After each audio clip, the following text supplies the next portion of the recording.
अस्सलाम वालेकुम स्टूडेंट्स। आज हमने क्लास 10th बायोलॉजी का चैप्टर नंबर 3 स्टार्ट करना है, जिसका नाम है ह्यूमन ब्लड सर्कुलेटरी सिस्टम। तो जैसा कि हमें पता है कि जो हमारा ब्लड है वो हमारे लिए बहुत ही अहम है। ब्लड के बगैर हम जिंदा नहीं रह सकते, क्योंकि जो हमारी बॉडी के अंदर हार्ट है, ये हार्ट जो है ब्लड को पूरी बॉडी के ऑर्गन्स तक पहुंचाता है। अगर वो ब्लड एक भी ऑर्गन तक नहीं जा पाता तो उसको उस ऑर्गन में खराबी पैदा हो सकती है, वो ऑर्गन काम करना छोड़ सकता है और इंसान की डेथ तक भी हो सकती है। अब ये जो बॉडी के अंदर एक रास्ता है कि जो हार्ट से ब्लड ऑर्गन्स तक पहुंचाता है, इसको हम पूरे को सर्कुलेटरी सिस्टम बोलते हैं। इसके अंदर हमने इस चैप्टर के अंदर यही देखना है कि हार्ट से जो है ब्लड किस तरह बॉडी के ऑर्गन्स तक जाता है और किस तरह बॉडी में सर्कुलेट होता है। सर्कुलेट का मतलब होता है किसी एक चीज को दूसरी जगह पहुंचाना, एक जगह से, यानी कि गर्दिश करना। तो ये जो ब्लड है ये हमारी पूरी बॉडी में सर्कुलेट करता रहता है, हार्ट से ऑर्गन्स तक और ऑर्गन से हार्ट तक। इसी सिस्टम को बच्चे हम सर्कुलेटरी सिस्टम बोलते हैं। तो सबसे पहले हम ये देख लेते हैं, कहता है कि ट्रांसपोर्ट सिस्टम जो है ना हमारी बॉडी का, उसके दो मेन पार्ट्स हैं। एक तो ब्लड सर्कुलेटरी सिस्टम है और एक लिम्फेटिक सिस्टम है। अब ट्रांसपोर्ट सिस्टम क्या होता है? ट्रांसपोर्ट सिस्टम बच्चे किसी भी एक चीज को दूसरी जगह मूव करने का नाम है। मिसाल के तौर पे हमारी बॉडी में क्या क्या मूव होता है? हमारी बॉडी में खाना मूव होता है, हमारी बॉडी में ब्लड मूव होता है, हमारी बॉडी में ऑक्सीजन मूव होते हैं। मतलब डिफरेंट चीजें जो है हमारी बॉडी में ट्रांसपोर्ट होती हैं, मूव होती हैं, एक जगह पर नहीं रुकती। तो ये जो ट्रांसपोर्ट सिस्टम है, इसके अंदर सबसे जो एक पार्ट है वो ब्लड सर्कुलेटरी सिस्टम का है और दूसरा है लिम्फेटिक सिस्टम का। इस चैप्टर के अंदर हम लोगों ने ब्लड सर्कुलेटरी सिस्टम देखना है कि ब्लड जो है वो किस तरह से सर्कुलेट करता है, किस तरह से चीजों को ट्रांसपोर्ट करता है। मतलब यानी जो एक ट्रांसपोर्ट सिस्टम है वो ब्लड करवाता है और एक लिम्फेटिक सिस्टम कराता है। तो हमने ये देखना है कि जो ब्लड है वो क्या क्या चीजें ट्रांसपोर्ट करता है। कहते हैं कि जो मेन कंपोनेंट है ह्यूमन ब्लड सर्कुलेटरी सिस्टम का, वो ब्लड है, हार्ट है और ब्लड वेजल्स हैं। क्योंकि जो ब्लड होता है ये हार्ट के पास जाता है और हार्ट से डिफरेंट ऑर्गन्स के पास जाता है through the blood vessels. In blood vessels के थ्रू ये जाता है। तो सबसे पहले देखते हैं कि ब्लड क्या है और इसके कंपोनेंट्स क्या हैं। कंपोनेंट्स का मतलब होता है ऐसे अज्जा जिनसे मिलके ब्लड बना हुआ है। तो ब्लड बच्चे एक कनेक्टिव टिश्यू है हमारी बॉडी का। अब कनेक्टिव टिश्यू कहते हैं एक इस तरह का टिश्यू, इस तरह का ऑर्गन जो बॉडी को कनेक्शन प्रोवाइड कर रहा है। आपने देखा है ना कि हार्ट से लेकर दूसरे ऑर्गन्स तक और उन ऑर्गन्स से फिर उनके टिश्यूज तक, उनके सेल्स तक कितना डीपली जो है ये हमारा ब्लड काम करता है, कहाँ कहाँ पर ब्लड वेजल्स के थ्रू कनेक्शन प्रोवाइड करता है। इस वजह से हम इसको कनेक्टिव टिश्यू का नाम देते हैं। अब यहाँ पर मेन फंक्शन है ब्लड का, वो है ट्रांसपोर्ट। जैसा कि हमने अभी देखा कि जो ट्रांसपोर्ट सिस्टम है हमारी बॉडी का, चीजें इधर से उधर मूव कराने का, उसमें सबसे पहला जो मेन पार्ट है वो ब्लड सर्कुलेटरी सिस्टम है। तो इस बात से ये जाहिर होता है कि जो ब्लड है उसका मेन फंक्शन क्या है? ट्रांसपोर्ट है हमारी बॉडी में, यानी कि जितने भी मटेरियल्स हैं हमारी बॉडी में उसको हमारी बॉडी के अंदर अंदर मूव कराना। अब ये बहुत सारी चीजें, इंपॉर्टेंट मटेरियल्स जो है मूव कराता है। मिसाल के तौर पे जैसा हमने प्रीवियस चैप्टर में पढ़ा कि ऑक्सीजन जो है ये हमारे ब्लड से ही मूव होकर हमारे सेल्स तक पहुंचती है।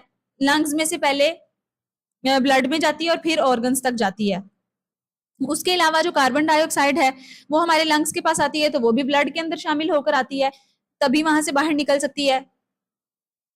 उससे प्रीवियस चैप्टर में हमने बच्चे ये पढ़ा था कि जितना भी हम खाना खाते हैं वो न्यूट्रिएंट्स की सूरत में तब्दील होके हमारे ब्लड के अंदर चला जाता है थ्रू द इंटेस्टाइन, जहां पर इंटेस्टाइन के अंदर ब्लड की अब्जॉर्प्शन होती है, खाने की अब्जॉर्प्शन होती है ब्लड के अंदर। तो इस बात से ही जाहिर होता है कि खाना भी ब्लड में शामिल हो रहा है, ऑक्सीजन भी, कार्बन डाइऑक्साइड भी ब्लड में शामिल हो रही हैं। उसके अलावा हमने ये स्टडी किया था कि कुछ हार्मोन्स हैं जो ग्लैंड्स से रिलीज होते हैं, वो भी ब्लड के अंदर आते हैं ताकि ब्लड उनको उनके टारगेट ऑर्गन्स तक पहुंचाए और फिर वो जो ऑर्गन से अपना काम परफॉर्म कर सके। मिसाल के तौर पे एक हमारी बॉडी के अंदर ऑर्गन होता है पैंक्रियाज, ये क्या करता है? इंसुलिन रिलीज करता है।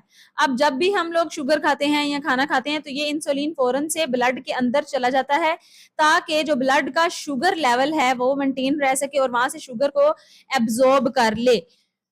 तो बेसिकली ये जो इंसुलिन है ये एक हार्मोन है, ये कहाँ पर गया? ब्लड के अंदर गया, ताकि ब्लड जो है इसको ब्लड के अंदर जाके ये ब्लड जहां जहां भी जाए वहां वहां पर शुगर के लेवल को कंट्रोल कर सके।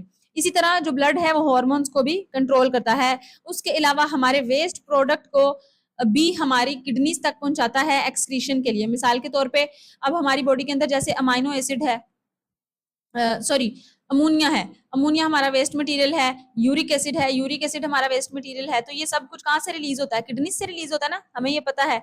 तो किडनी तक उनको पहुंचाता कौन है? उनको ब्लड ही लेकर जाता है। तो मेन जो फंक्शन है वो ब्लड का ये है कि ये चीजें ट्रांसपोर्ट करवाता है। कौन कौन सी करवाता है ये आपको मैंने यहाँ पर बता दिया है। अगर ब्लड के कंपोनेंट्स की बात की जाए कि इसके अंदर कौन कौन से कंपोनेंट्स शामिल हैं, तो अगर बच्चे ब्लड को एक टेस्ट ट्यूब में लिया जाए, इस तरह से ग्लास की टेस्ट ट्यूब में फ्रेश ब्लड को, और उसको थोड़ी देर के लिए छोड़ दिया जाए, तो वो दो हिस्सों में कन्वर्ट हो जाएगी। एक उसका ऊपर वाला येलोइश लिक्विड पार्ट होगा जिसको हम प्लाज्मा बोलते हैं।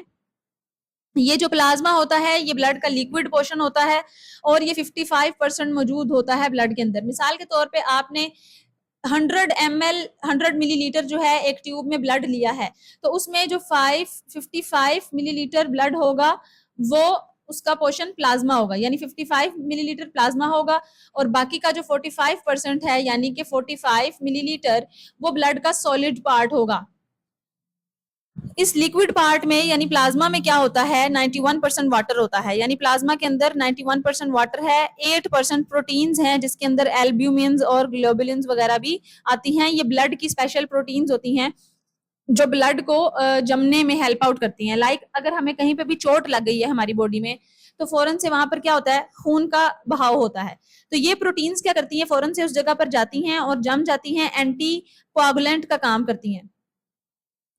वहां पर जाकर ये ब्लड को जमाती हैं, खून वहां पर जमता है तो हमारी ब्लीडिंग स्टॉप होती है। अगर ये प्रोटीन ब्लड के अंदर ना हो, ब्लड के अंदर, तो हमारा खून कभी भी रुके ही ना, वो निकलता ही जाए। उसके अलावा 1% जो है और चीजें होती हैं, लाइक सॉल्ट्स हो गए या कुछ और शुगर्स वगैरह। उसके बाद सॉलिड मटेरियल आता है ब्लड का। सॉलिड मटेरियल के अंदर ब्लड के सेल्स होते हैं अहम, और सेल की तरह की कुछ बॉडीज होती हैं। मिसाल के तौर पे इसके अंदर व्हाइट ब्लड सेल्स होते हैं और प्लेटलेट्स होते हैं 0.9%। और जो सबसे ज्यादा सॉलिड मटेरियल के अंदर चीज पाई जाती है वो रेड ब्लड सेल्स हैं जिसको हम आरबीसीज भी बोलते हैं, और ये 99.1% जो है पाए जाते हैं। अगर बच्चे ब्लड की बात की जाए कि ये एक एडल्ट के अंदर कितना होता है, तो ये एक एक्स्ट्रा इन्फॉर्मेशन मैं आपको दे रही हूँ। तकरीबन 5 लीटर जो है ब्लड एक एडल्ट ह्यूमन बीइंग के अंदर पाया जाता है।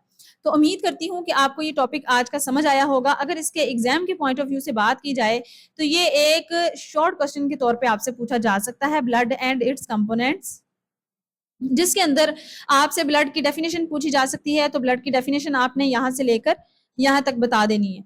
उसके बाद इसका मेन फंक्शन है ट्रांसपोर्ट करवाना।